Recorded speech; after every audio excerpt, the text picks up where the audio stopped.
In the U.S., stock index futures fluctuated ahead of open as investors await more news surrounding the U.S. tariff plans.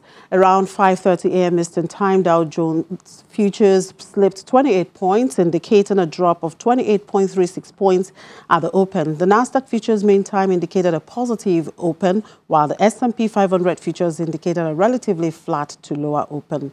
The moves in pre-market trade come after Wall Street closed relatively mixed, but well off sessions lows on Wednesday. And in Asia, markets closed higher today with stocks clawing back gains after sliding in the last session on trade-related fears.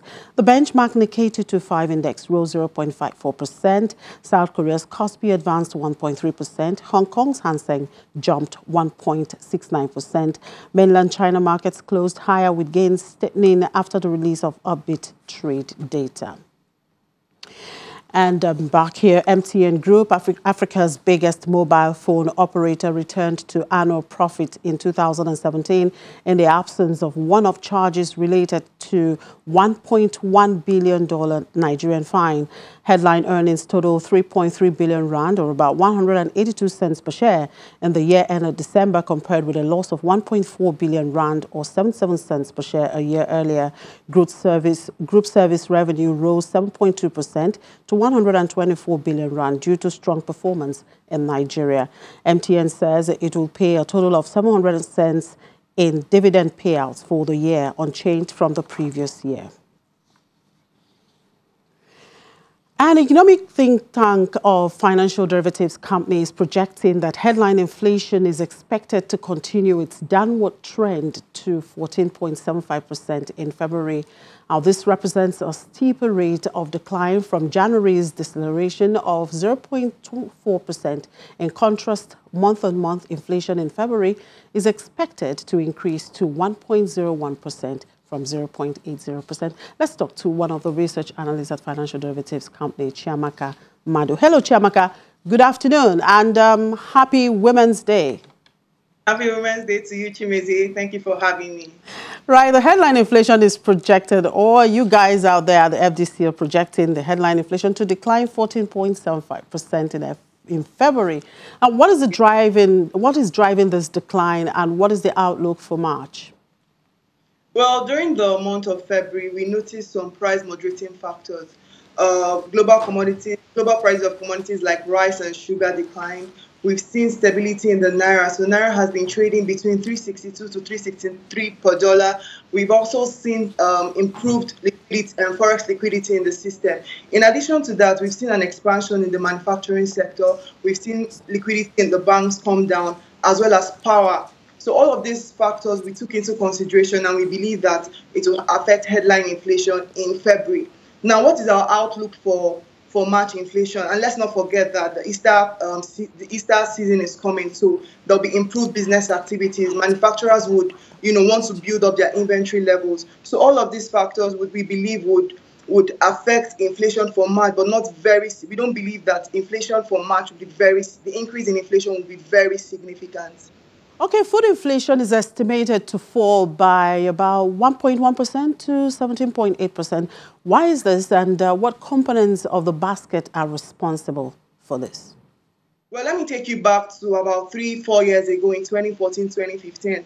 Food inflation was at about 9%. But as the country got into recession, we saw food inflation increase. By this time last year, food inflation was currently at about 18.1%. But as the months went by in 2017, we saw food inflation also increase. As at November, October, food inflation in 2017 was 20.1%. And what were these factors? What contributed to this? We saw that, let's not forget that March last year, we were still in a recession. February last year, we were still in a recession due to Naira was trading at about 490 to a dollar. Negative business environment. So all of this did not motivate the manufacturers to, produce. That's why we saw low output.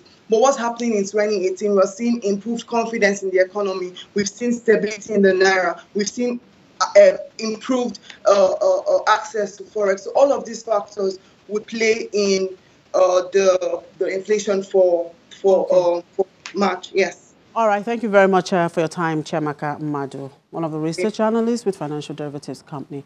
Now, as the women all over the world are celebrated today, a group of women from disadvantaged communities in South Africa's coastal city, Cape Town, are creating handmade gift boxes and other decorative containers from used plastic soda bottles. The eco-friendly holders are versatile and used to store or carry various objects. Let's see this.